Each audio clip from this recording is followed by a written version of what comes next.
Kaisar Sihir, Magic Emperor bab 639 sampai dengan 641 kehilangan kendali Zuo Fan melawan Hui Xiong.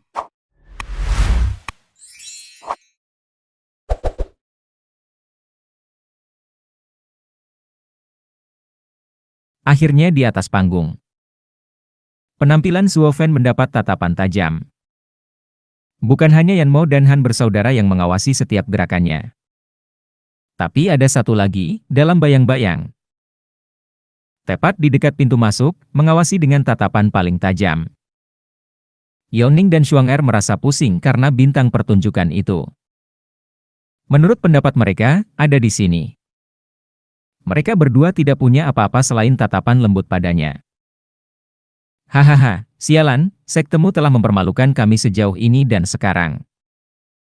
Sektemu benar-benar akan melampiaskan semuanya padamu.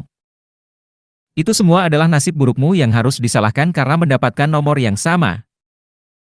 Hui Xiong semakin menyebalkan dan kurang ajar setiap detiknya dalam ejekannya. Pihak Yan Mo benar dengan mengejeknya. Sisi Vian yang tetap diam. Semua melantunkan doa dalam hati agar Zuo Fan memberikan pipi yang lain. Beruntungnya, pikiran dan hati Zuo Fan telah menunjukkan pertumbuhan yang luar biasa sejak dia datang ke sekte. Tidak peduli seberapa banyak Hui Xiong menggertak atau mengejek. Tidak ada yang bisa merusak ketenangan Zuo Fan. Vian yang menghela nafas, lalu jantungnya kembali berdebar kencang. Zuo Fan mengerutkan kening, merasakan ada sesuatu yang memanggilnya. Dia menoleh ke pintu masuk, menatap bayangan, dan matanya bergetar. Hui Xiong terdiam. Terkejut karena waktunya untuk pamar dan menghina lawannya digunakan untuk melucu karena lawannya tidak pernah memandangnya dan dia menjadi semakin marah. Baik, dasar bodoh. Radiant Stage lapisan ketiga yang lemah berani mengabaikanku? Kamu memintanya? Hui Xiong meraung. Sialan, aku akan memberimu 10 gerakan. Bebas melakukan apa saja padaku sementara aku tidak akan menggerakkan satu otot pun. Raungan Hui Xiong memasuki telinga penonton hanya untuk membuat mereka memutar mata. Puncak Radiant Stage yang dipamerkan melawan yang ada di lapisan ketiga? Mengapa kamu tidak memilih ahli tahap ethereal jika kamu punya nyali? Tidak lebih dari seorang pengecut yang memilih yang lemah. Sisian mau mencibir. Bodoh sekali. Saat orang itu bergerak, kamu sudah selesai. Namun tidak ada yang terjadi di atas panggung. Zuo Fan tampak membeku. Matanya melebar, menatap bayangan pintu masuk dengan penuh perhatian. Adapun pernyataan, berani, Hui Xiong, dia tidak mendengar apapun tentangnya. Masih berdiri di sana saat pikirannya tidak bisa berbuat apa-apa. Semua orang terkejut, bahkan pihak sektenya. Vian yang berpikir. Ada apa dengan dia? Aku memang memberitahunya untuk bersikap lunak pada pria itu. Tapi tidak membiarkannya melakukan apa yang diinginkannya. Kenapa dia tidak bergerak? Hui Xiong mendapat pencerahan besar. Keajaiban memikirkan tengkorak tebal yang menampung otak kecilnya. Hahaha, bodoh, apa aku membuatmu takut? Namun jangan berpikir sedetik pun hal ini akan mengubah keadaan.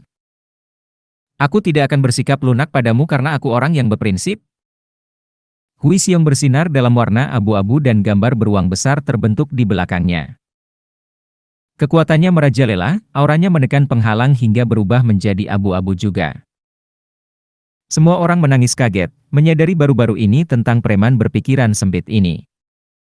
Gui Hu juga takjub. Hui Xiong hanya tahu untuk menggertak sepanjang hari, setiap hari, namun pada akhirnya. Dia bukanlah murid terbaik sekte penjinak binatang tanpa alasan. Saya tidak kalah dari level Qi Changlong sebelumnya. Tidak seperti itu akan membuat perbedaan besar dengan adanya Zuo Fan. Jika dia memiliki lawan lain di Radiant Stage, dia akan memiliki peluang menang yang cukup bagus. Sedangkan untuk kasus ini, peluangnya tidak sebesar bola salju. Gui Hu dan para murid menyaksikan pertunjukan satu orang dengan rasa kasihan mengetahui kekuatan sebenarnya Zuo Fan. Sungguh menyia-nyiakan kekuatan yang baik, dilemparkan ke dalam rahang binatang itu. Suara mendesing. Beruang abu-abu di belakang Hui Xiong mendatangi Suo Fan. Marah karena ini pun tidak cukup untuk mengeluarkannya dari arena. Dan melancarkan serangan cakar yang kuat. Sial, kamu yang memintanya. Seni bela diri tingkat menengah, descending ber-PAW. Saat cakarnya jatuh, ubin di bawah Suo Fan pecah, batu terlempar kemana-mana. Kekuatan yang sangat besar mengirimkan angin menderu ke dalam penghalang. Pria rata-rata manapun akan berubah menjadi peti daging di bawah cakar seperti itu. Tapi bukan Suo Fan, dia hanya mengangkat alisnya. Tatapannya yang tetap tertuju pada pintu masuk untuk mengungkap apa yang memberinya perasaan aneh. Dia tidak punya waktu atau peduli dengan apa yang terjadi di sekitarnya. Kerumunan itu tersentak, mengkhawatirkan Suo Fan. Apakah dia ketakutan setengah mati, membeku di tempat? Bahkan gadis-gadis di tribun pun khawatir. Sisi Vian yang bingung dengan apa yang menyebabkan hal ini. Sementara sebagian orang di sekitar merasa takut.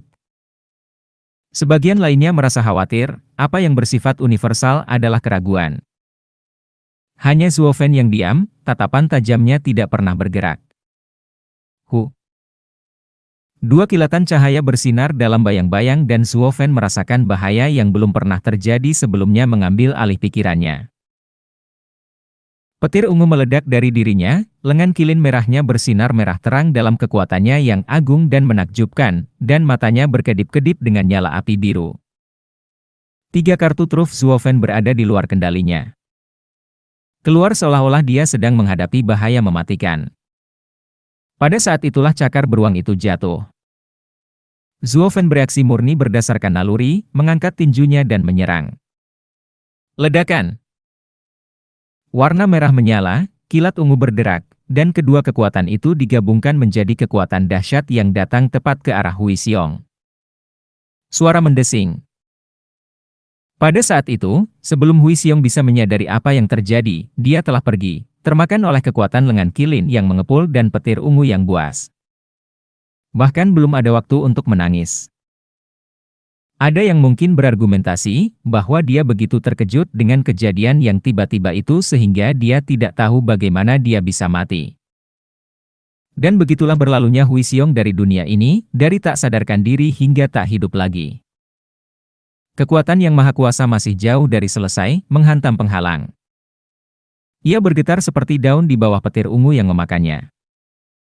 Hakim mengerutkan alisnya dan berteriak, tapi bahkan dia tidak punya waktu untuk memperkuatnya karena benda itu ambruk dan hancur. Sedangkan untuk kekuatan pukulannya, itu meledak dengan pencahayaan yang terus-menerus dan tepat ke murid-murid sekte penjinak binatang. Ledakan. Suara gemuruh yang menggelegar terdengar saat aura perkasa menembus mereka, menembus dinding, dan hilang di cakrawala. Satu-satunya tanda dari apa yang telah terjadi adalah retakan warna ungu di puing-puing.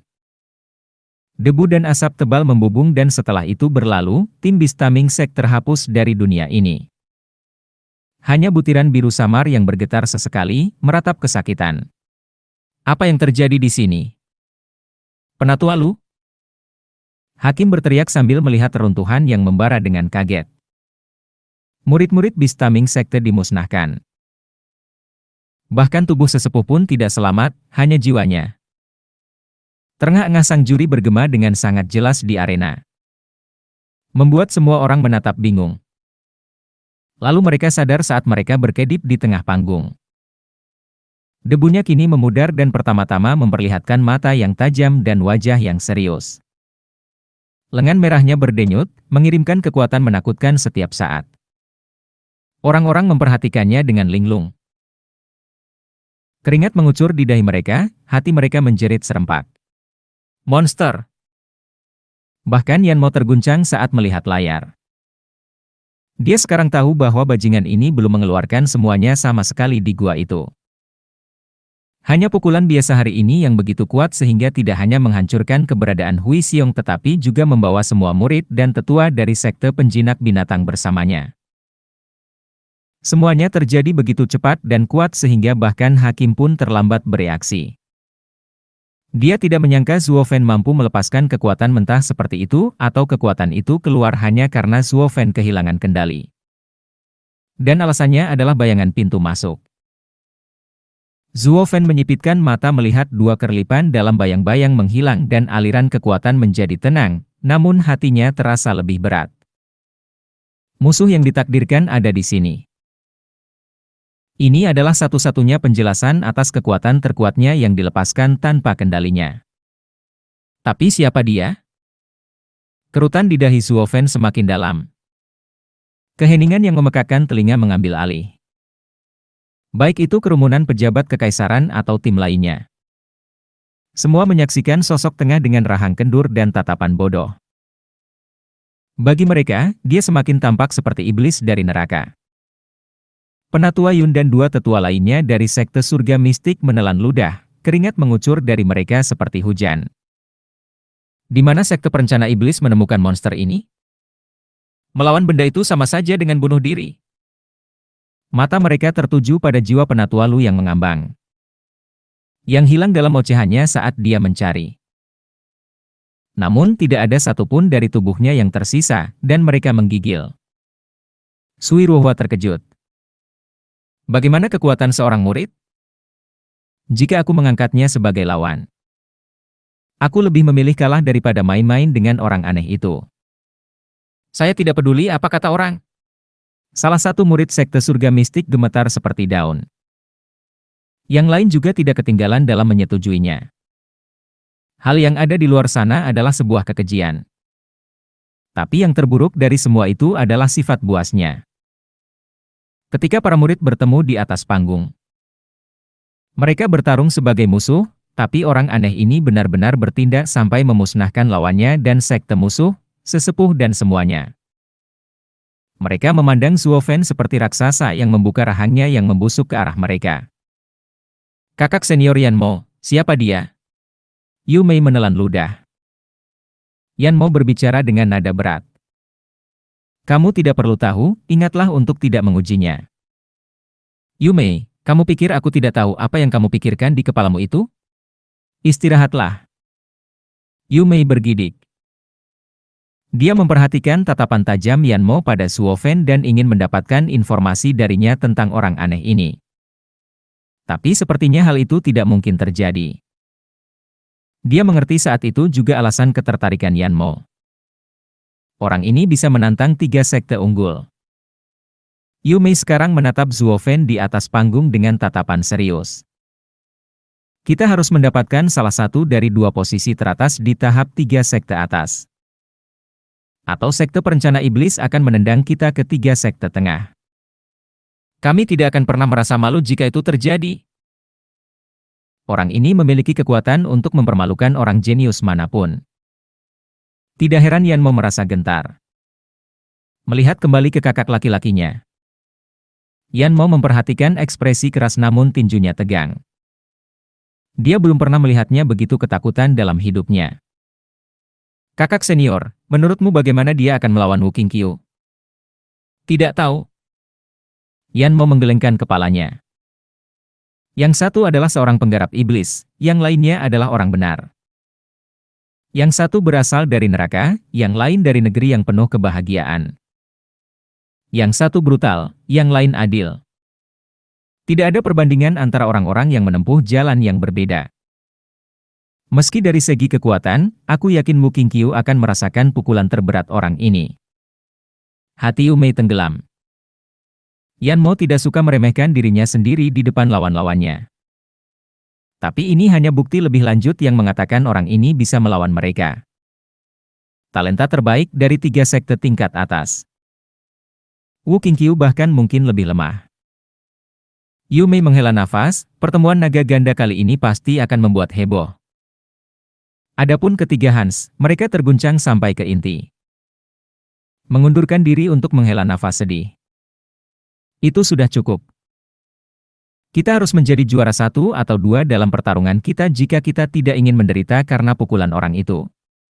Han Yunfeng memperingatkan saudara-saudaranya. Keduanya menundukkan kepala. Kekuatan pukulan itu membuat mereka ketakutan. Mereka tidak ingin berurusan dengan Zuo Fen.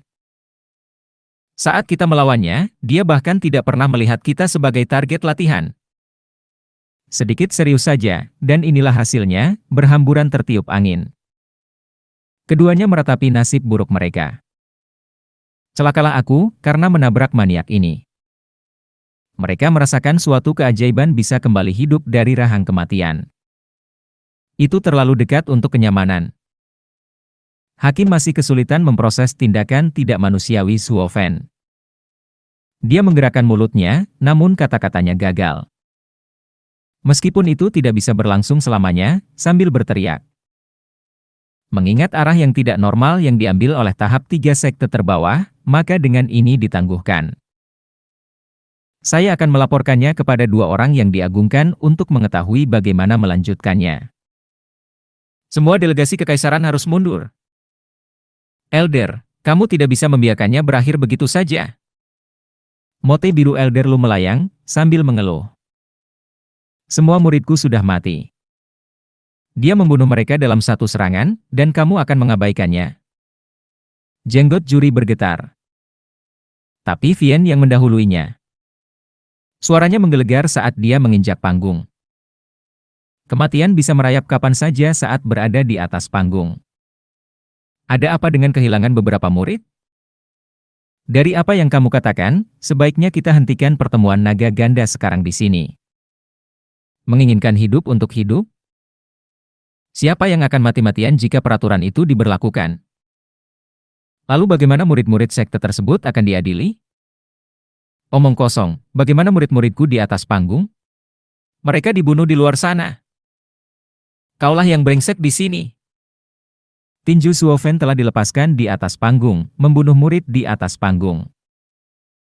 Hanya saja dia terlalu terlibat dan memecahkan penghalang dan menganggap anggota tim kamu yang lain sebagai kerusakan tambahan. Kamu harusnya menyalahkan penghalang yang lemah di sini. Karena retak di bawah tekanan. Selesaikanlah dengan Double Dragon Manor jika kamu sangat marah. Vian yang menyalahkan Double Dragon Manor. Mengetahui bahwa tidak ada orang waras yang akan mengeluh kepada mereka. Efeknya langsung terasa. Penatua Lu tersedak oleh kata-katanya, tidak tahu bagaimana membalasnya. Pipi sang hakim juga berkedut dan dia terdiam untuk mengukurnya. Siapa lagi selain dia yang memasang penghalang? Jadi, Vian yang berkata Penatua Lu harus mengadu padanya.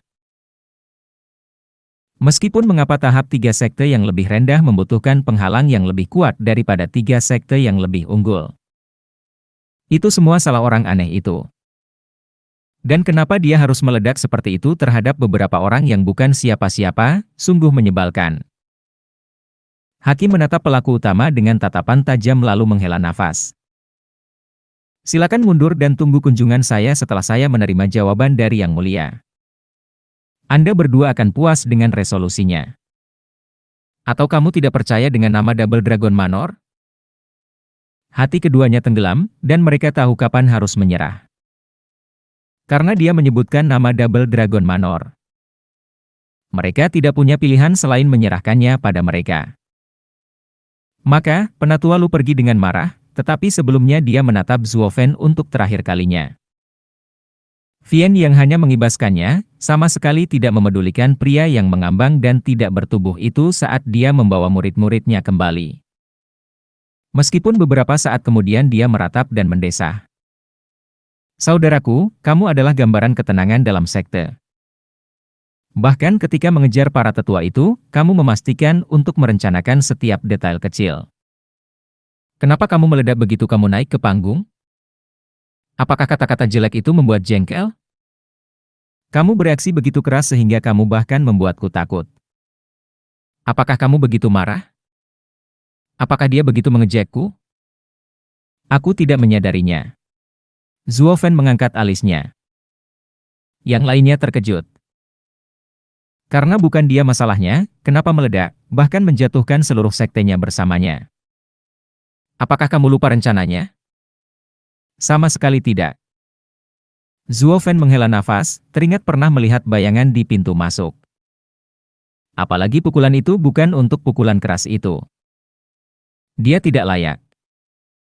Apa maksudnya? Kembali ke panggung, kerumunan yang ramai telah pergi, dan seorang pemuda berjubah abu-abu mengikutinya dengan senyuman cerah. Suara mendesing. Seseorang berjubah biru datang, berwajah tampan.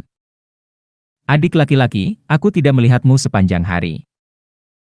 Saya pikir kamu lari ke suatu tempat tetapi kamu malah menonton pertarungan 3 sekte terbawah.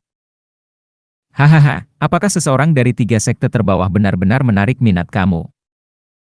Ketika kamu tidak ingin menjawab tantangan semua ahli di sekte tersebut? Hahaha, bukan itu, kakak. Saya datang bukan untuk melihat perkelahian itu, tetapi untuk mencari seseorang. Pemuda berbaju abu-abu tersenyum.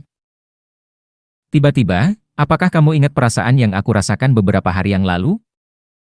Saya merasa saingan saya yang ditakdirkan telah muncul dan memang dia telah muncul. Pemuda kedua bingung. Di 3 sekte terbawah? Ya, aku menemukannya di sini. Mata pemuda pertama berkedip-kedip karena api dan kegembiraan. Dia seperti yang kubayangkan, sama sepertiku. Setengah manusia dan setengah binatang. Namun bertubuh seorang kaisar. Kekuatan dalam diri kita menarik satu sama lain, seperti spiral tak berujung yang tidak dapat kita hindari. Pemuda berjubah biru menatapnya. Adik laki-laki, ini pertama kalinya aku melihatmu begitu bersemangat. Siapa yang tidak akan menjadi seperti itu ketika bertemu dengan saingan yang layak? Sambil menarik napas dalam-dalam, pemuda berbaju abu-abu memandangi langit yang tak berujung. Seperti halnya sehari hanya bisa menjadi satu, demikian pula hanya ada satu dari kita. Jenis binatang yang sama pasti akan berbenturan dan memutuskan siapa yang lebih baik. Ini adalah karma. Maaf, kakak senior, sepertinya saya akan mengambil gelar talenta terbaik di negeri barat dari Anda. Pemuda kedua mengerutkan kening dan mengangguk dengan sungguh-sungguh. Selamat. Hahaha, ini bagus sekali. Dia masih ingin kita yang disalahkan, namun malah semakin terlibat dalam kekacauan ini. Cerah dan awal. Vian yang tertawa dari halaman kecilnya sepuasnya. Dua iblis lainnya di belakangnya juga bersenang-senang. Zuo Fen masuk dan melihat mereka dengan tatapan unik, apa yang membuatmu begitu bersemangat? Hihihi, lebih tepatnya gembira. Vian yang mencibir, bagaimana dengan anak nakal itu? Apakah mereka keluar? Saya ingin berbagi kabar baik ini. Sudah cukup untuk pamermu. Saya membuat anak-anak nakal memasang penghalang dan bermeditasi. Mereka baru saja naik tingkat dan perlu waktu untuk stabil. Hahaha, benar, benar. Anda sangat perhatian karena kami laki-laki yang selalu menghadapi tantangan yang lebih besar. Tahap 3 sekte yang lebih rendah tidak lagi dapat menahan kita. Vian yang sangat gembira, Steward Zuo, tahukah Anda apa yang kita lakukan pagi ini? Zuo Fen menggelengkan kepalanya. Tidak tahu, tidak peduli. Yang paling bisa Anda lakukan adalah diberitahu mengenai kejadian kemarin. Vian yang mengangkat bahu. Kamu benar-benar punya kemampuan untuk membuat orang kesal. Anda dapat mengetahui apa yang terjadi. Namun yang keluar dari mulut Anda adalah penyangkalan. Kamu sudah menghilangkan semua kesenangannya. Hahaha, Vian Yang, tidak ada yang bisa kamu pamerkan padanya yang membuatnya bersemangat. Silakan beritahu dia apa yang terjadi, atau aku akan melakukannya sendiri. Iblis Yin terkekeh. Vian yang dengan panik menolak. Tidak, tidak, akulah yang akan mengatakannya. Satu-satunya cara untuk merasa nyaman adalah jika saya melakukannya sendiri. Yang lain terkekeh melihat sikapnya seolah dia sedang menyampaikan berita penting. Sial itu hanya suka mengoceh. Biarkan dia mencobanya. Pagi ini kami dibangunkan oleh suara kasar. Keluar kami melihat seorang pria paruh baya dengan pakaian lusuh. Dia terlihat sangat rata-rata namun kekuatannya berada di luar dunianya. Vian yang mulai mengubah kejadian tersebut menjadi dongeng. Wajah Zuo Fen berkedut, langsung ke intinya. Pesuruh Double Dragon Manor datang untuk menjelaskan keributan kemarin. Wajah Vian yang tenggelam. Menggerutu, tidak bisakah kamu bersimpati dengan sesama pendongeng sekali saja? Seseorang harus mengatur suasana hatinya terlebih dahulu, namun kamu harus menekannya sejak awal. Zuo Fen menggelengkan kepalanya. Akhirnya mengerti mengapa semua tetua dan bangsawan sekte penipu iblis takut dia menyampaikan berita apapun. Dia hanya suka memutar cerita yang tinggi dan panjang. Melihat Zuo Fen tidak berubah, Vian yang melanjutkan setelah jeda. Kami mengikutinya ke panggung, sekarang dalam meruntuhan, sunyi dan sendirian. Namun ketika minat tersebut memudar, dua sosok yang menginspirasi martabat dan kekuasaan berdiri di sana. Membuat hati kami bergetar. Intinya, mulut Zuo Fen bergerak-gerak. Dan bukankah aku hanya merobohkan tembok atau semacamnya? Bagaimana itu bisa disebut kehancuran? Vian yang melambai penuh kebencian. Baiklah, baiklah, karena kamu tidak menyukai kemampuan artistikku, aku akan menggunakannya di tempat lain. Kami dipanggil hari ini untuk menemui naga ganda agung bersama dengan hakim dan sesepuh jiwa sekte penjinak binatang yang tersisa. Mereka menanyai kami untuk mengungkap apa yang terjadi. Naga ganda agung secara langsung? Zuo Fen tersendat. Vian yang mengangguk. Dengan tiga sekte terbawah membuat keributan seperti itu. Kehadiran mereka terlihat jelas. Keduanya juga paling terkejut. Pada akhirnya, mereka memutuskan untuk mengawasi sisa tahap tiga sekte terbawah sehingga Anda tidak akan membuat lubang lagi di dalamnya, hahaha. Yang mulia naga ganda agung datang menemuimu secara khusus. Ini suatu kehormatan besar. Iblis Yin mengangguk. Zuo Fen merasa aneh, begitulah cara acara ini diselesaikan. Apalagi yang kamu harapkan? Saya berkata kepada mereka bahwa lawan Anda di atas panggung adalah Hui Xiong dan Anda menyerangnya. Murid-murid sekte penjinak binatang di bawahnya terlibat dalam serangan itu, tapi bukan salah kami jika mereka mati. Disinilah hakim masuk dan menyampaikan faktanya juga. Naga ganda yang agung adalah model keadilan dan tidak akan menuduh kita tanpa alasan. Vian yang berkata seolah itu sudah jelas. Zuo Fen termenung, bagaimana pendapat penatua Lu? Bagaimana menurutmu?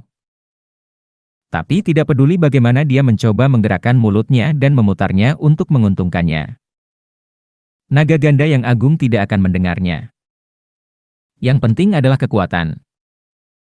Setiap orang yang datang ke Double Dragon Gathering bersiap untuk menderita kerugian besar. Meskipun kasusnya akan dihapuskan hingga orang terakhir, hahaha. Tawa tak terkendali Vian yang terdengar. Oh, dia juga mengatakan kami berbohong kepadanya. Bahwa kami tidak menunjukkannya kepadamu ketika mereka datang untuk menantang elit kami. Dengan mengatakan bahwa kamu bukan dari sekte kami. Tapi kemudian saya menjadi sangat kesal dan meneriakinya bahwa kami adalah buruh. Kamu seharusnya melihat ekspresi bodoh di wajahnya. Kemudian dia mulai menuduh pemimpin sekte merendahkan dirinya sendiri hingga melakukan tipu muslihat yang merendahkan martabat. Naga ganda yang agung merasa kesal dengan omelannya dan menyuruhnya mencari tubuh baru sebelum dia menghilang. Hahaha, aku yakin dia masih kesal sampai sekarang. Sisanya juga tertawa. Penatua Lu yang malang tidak punya suara sama sekali. Meskipun dia benar tentang satu hal, pemimpin sekte kita tercela. Mereka semua saling memandang dan tertawa lagi. Zuo Fen, ini buruk. Seseorang mengambil Shuang Er. Keempatnya tersentak dan melihat Putri Yongning berlari dengan panik. Gadis ini lagi. Bukankah dia yang mengucapkan selamat padamu kemarin? Sekarang dia telah mengambil temannya yang lain. Vian yang mengangkat alisnya. Siapa yang cukup bodoh untuk melakukan ini di Double Dragon Manor? Apakah mereka ingin bunuh diri? Hati Zuo Fen menegang, membantu Yongning menenangkan diri dalam 2 langkah cepat. Apa yang telah terjadi? Zuo Fen, kami baru saja keluar dan seorang pangeran mulai merayu kami. Shuang Er menghentikan mereka sehingga saya dapat meminta bantuan. Dia pasti ada di tangan mereka sekarang. Yongning putus asa, air mata mengalir, matanya panik. Para iblis mengerutkan kening. Orang bodoh mana yang berani membuat keributan di Double Dragon Manor? Bahkan para petinggi kerajaan pun tidak akan mencoba melakukan sesuatu. Selain itu, Anda bisa saja meminta staf dari Double Dragon Manor untuk ikut campur. Mengapa datang kepada kami dan begitu jauh? Zuo Fen mengerutkan kening. Zuo Fen, dengarkan aku. Yongning merasakan ketidakpercayaan mereka dan menjadi semakin panik. Melihat ekspresi dan permohonannya, tidak mungkin itu palsu, terutama matanya yang putus asa. Vian yang memutar matanya. Gadis itu pasti takut kehilangan akal sehatnya, bahkan lebih masuk akal daripada aku. Saya mengerti. Kami akan pergi menyelamatkan Shuang Er. Mata Zuo Fen berbinar. Vian yang terkejut, kamu masih pergi, tahu itu jebakan. Zuo Fen mengabaikan mereka saat dia meraih pinggang Yongning dan terbang menjauh. Vian yang dibiarkan ternganga. Tapi Vian Yin menepuk bahunya. Tidak apa-apa, anak itu jauh lebih licik daripada kamu. Jika kamu bisa melihat masalahnya, dia juga bisa. Dia pergi meskipun dia mengetahuinya. Vian yang terkekeh lalu menghela nafas. Si sial itu memiliki keberanian terbesar yang pernah saya lihat. Para iblis kembali ke kamar mereka, tidak lagi peduli dengan apa yang terjadi pada Zuo Fen. Sementara itu, di dalam hutan lebat, Shuang Er berbaring dengan tenang dengan mata terpejam di pohon, seperti kecantikan tidur. Dia dikelilingi oleh penghalang biru, dengan kupu-kupu biru sepanjang 1 meter terbang mengelilinginya. Suara mendesing.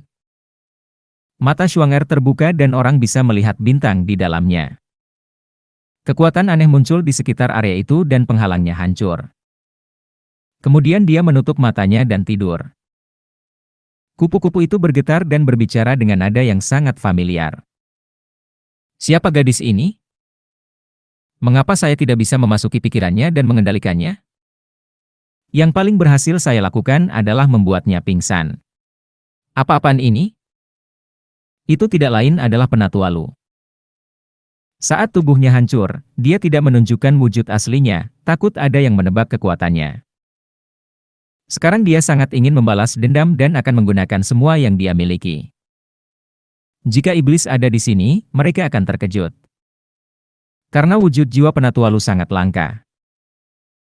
Seekor kupu-kupu yang menjebak pikiran seseorang di neraka yang tak ada habisnya, kupu-kupu mimpi.